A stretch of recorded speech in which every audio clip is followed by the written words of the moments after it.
Want to know how to download the Union Bank app? You would want to download the Union Bank to pay utility bills, recharge your phone, or step up recurring payments.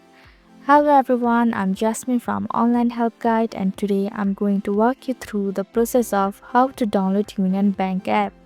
It's pretty simple and quick, so let's get started with the video. Firstly, tap on the Play Store app on your screen. Now tap on the search icon at the bottom right corner of your screen. Then tap on the search bar at the top of your screen. Here, search for the Union Bank app.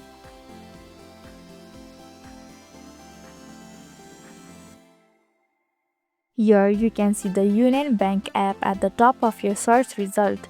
Now tap on the Union Bank app. Likewise, tap on the install button to download your app. It might take few seconds for it to download. So this is how you can download the Union Bank app. Thank you for watching the online help guide. Hope this video was helpful. If it was, then hit the like button and comment down if you have any questions or feedback. Also, if you are new to our channel, please subscribe and hit the bell icon so that you don't miss our upcoming videos.